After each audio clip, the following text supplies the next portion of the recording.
Rikthehemi në studio, vjojmë të gjëndrojmë së bashku në MCN Informacion, do të flasim në këtë moment drejt për drejt nga Gjermania për politikat e emigrimit, por jo vetëm, do të më bashkohet Lulzim Veliu, analist. Zoti Lulzim, përshëndes, faleminderit që jemi ne. Përshëndetje, faleminderit për ftesën. Zoti Lulzim, Ministri i Brendshëm Gjerman ka prezantuar një projekt ligj që parashikon pezullimin e rishikimit të bashkimeve familjare për emigrantët. Konkretisht, çfarë është ky projekt ligj dhe çfarë synohet me të?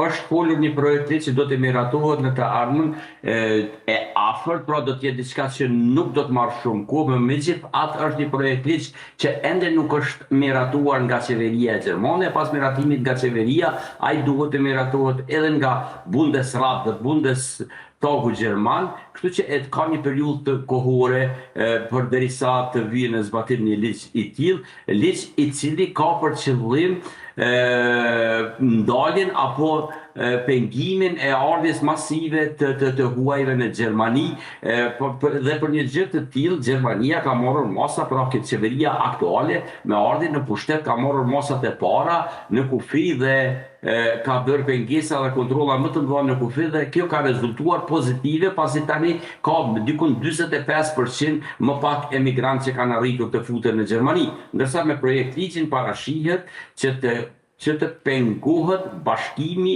familjar i disa grupeve të caktuara të emigrantëve që jetojnë në Gjermani. Këtu bëhet fjalë për azil kërkuesit të cilët nuk e kanë të fituar azilin dhe janë në pritje të procedurave, por flitet edhe për emigrantët e tjerë të cilët nuk e kanë statusin e rregulluar. Ndërsa ne si Kosovë dhe Shqipëri ndoshta na intereson më tepër për pjesën e njerëzve të tanë që janë duke punuar dhe vepruar në Gjermani si profesionist, apo edhe si ata të tjerë që nuk e kanë ndonjë profesion të caktuar, por që kanë ardhur në Gjermani dhe janë në mënyrë të rregullta, me letra të rregullta dhe kanë një punë të caktuar, nuk do të ketë kufizime për ta. Pra ata do të kenë mundësi që të bëjnë bashkimin familjar në procedura të rregullta, siç kanë qenë deri më tani, pra përmes ambasadës, e njëjta gjë do të vazhdoj edhe në të. Pra cilat janë ato rregullat e reja që janë propozuar nga ky projekt ligj? Pra rregullat e reja janë që bashkimi familjar ju ndalohet azil kërkuesve të cilët nuk e kanë statutin e zgjedhur. Pra janë me një statut negativ të marrur nga shteti gjerman, por edhe emigrantët të cilët nuk i kanë të rregulluar dokumentacionin në Gjermani. E qartë. Sa preken familjet shqiptare nga ky projekt ligj? Nga këto rregullat e reja? Me sa informacion dhe duke pasur për bazë gjithë rrjedhën e asaj çfarë ne kemi parë kohën e fundit, unë mendoj se me këto masa qytetarët shqiptar preken shumë pak, por mos të thënë preken fare, pasi që shqiptarët viteve të fundit kanë ardhur në Gjermani përmes vizave të punës dhe domethënë që të gjithë janë me dokumentacione të rregullta, e pastaj kemi edhe profesionistët të cilët do të kenë edhe me lehtësi të tjera, pasi nuk do t'ju kërkohet as edhe testi i gjuhës gjermane për të arritur deri te viza apo bashkimi familjar, dhe unë mendoj se shqiptarët janë shumë pak të prekur në këtë drejtim. E qartë. Mirë, zoti Lulzim, unë dua të diskutojmë së bashku edhe një tjetër çështje, është situata në të cilën ndodhet momentalisht Kosova. Prej datës 9 shkurt kur janë zhvilluar zgjedhjet, ende nuk kemi formimin e qeverisë së re dhe ka dështuar në fakt sërish seanca për konstituimin e kuvendit. Si e keni parë ju këtë? Po, pra tani kemi 21 tentativë për të mbajtur konstituimin e kuvendit të Kosovës. Pra kemi 21 tentativa të dështuara për një seancë të vetme e cila do të konstituonte parlamentin e Kosovës dhe do hapte rrugë nominimit të kandidatit për kryeministër në Republikën e Kosovës. Pra shihet një ngërç total në Republikën e Kosovës, një ngërç politik që për fatin ton të keq është rezultat i papërgjithësisë totale që vjen nga subjektet politike dhe nga liderët e tyre, pra duke mos përjashtuar asnjërin nga forcat politike në Kosovë. Unë mendoj se tani më është tepër, është bërë diçka që nuk e kemi pritur dhe nuk e ka menduar asnjërin nga ne.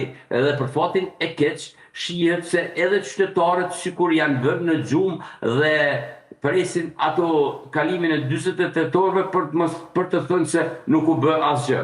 Unë mendoj se ka ardhur një moment kur kundrejt këtij ngërshi, kundrejt kësaj papërgjegjësie totale të liderëve tanë dhe të subjekteve politike, duhet të kemi një revolt qytetare. Një revolt e cila do t'i detyroj ata që të arrijnë një marrëveshje dhe të krijojnë institucionet ose të ikun nga ato vende dhe të hapin krahun për të tjerët të cilët do të jenë më të zot për krijimin e institucioneve dhe vazhdimin e jetës normale në Kosovë. Pse nuk po arrin palët të gjejnë një kompromis mes tyre? Mund të fshihet diçka tjetër përtej kësaj situate? Këtu nuk kemi të bëjmë asgjë tjetër përveç disa inateve në mes të subjekteve politike të një krahut dhe krahut tjetër, por edhe si viktim e politika shumë populiste të cilat shfrytëzohen vetëm për konsum të brendshëm dhe e gjithë politika në Kosovë, jo vetëm politika e brendshme, por për fatin tonë të keq, edhe diplomacia është duke u shfrytëzuar vetëm për poena politik, për vota dhe për asnjë gjë tjetër. Asnjëri nga politikanët në Kosovë nuk është duke vepruar në rrugën e drejtë dhe të duhur. Ata sikur kanë harruar se Kosova tash më tepër se 2 vite është në sanksione. Ata sikur kanë harruar se Kosova është i vetmi vend në Ballkan që ende nuk e ka statutin e vendit kandidat për Bashkimin Evropian dhe kanë gjetur. Ata sikur kanë harruar se Kosova me bisedime me Serbinë ka mbetur në vend numëro dhe e kanë luksin që thrasin mbledhjen në çdo 48 orë sa për të takuar 3 minuta dhe për të ikur sërish në selit e partive të tyre. A mendon se Kosova rrezikon të shkojë në zgjedhje të parakoshme nëse nuk gjendet një gjuhë e përbashkët? Po kohë për të gjetur një rrugë të përbashkët, kohë për të arritur një marrëveshje në mes të subjekteve politike, kemi tash 3 muaj, një gjë e tillë nuk është bërë dhe një pjesë e subjekteve politike në Kosovë sikur janë duke e dëshiruar një gjë të tillë, pra që të shkojmë në zgjedhje të parakoshme me egon e tyre se ndoshta njëra nga ato do të arrijë 50%, gjë e cila unë mendoj se është e pamundur në Kosovë dhe edhe shkuar në zgjedhje nuk mendoj se do të sjellë një ndryshim të madh, pra do të kemi lëvizje shumë të vogla, të cilat prap do t'i detyrojnë liderët e partive politike të ungjën në ytyrez për të gjetur mundësinë e koalicionit, se pa koalicion në Kosovë nuk do të ketë qeveri. E qartë, ndërkohë, a mendoni se mund të kenë ndikuar për këtë situatë qarqet serbe? Është folur shumë. Jo, nuk për një gjë të tillë, qarqet serbet mund t'i bëjnë të gjitha të këqijat në Kosovë. Mirë, po për mos arritjen e marrëveshje në mes të subjekteve politike e kanë bërë vetë shqiptarët. E ka bërë vetëm ego e tyre personale për të qenë gjithmonë i pari dhe e kanë bërë politikat shumë populiste që janë duke ndjekur në rrjullën e fundit në Kosovë. Ndërkohë, Vjosa Osmani tentoi të bënte një bisedë dialoguese, por siç shihet nuk ka arritur asgjë të rregullohet, ndërkohë nga ana tjetër edhe ndërkombëtarët kanë bërë thirrje që kjo situatë duhet të zgjidhet sa më shpejt. Nuk e di ku mendon zoti Kurti me emrin e tij për kryetari i kuvendit që ka ngul kaq shumë dhe nga ana tjetër opozita e cila nuk e pranon sepse duket që kjo është pika ku do ta çojnë Kosovën dhe çfarë rrezikon Kosova në syrin e ndërkombëtarëve, në dialogun me Serbinë, në gjithçka tjetër nga kjo situatë në cilën ndodhet.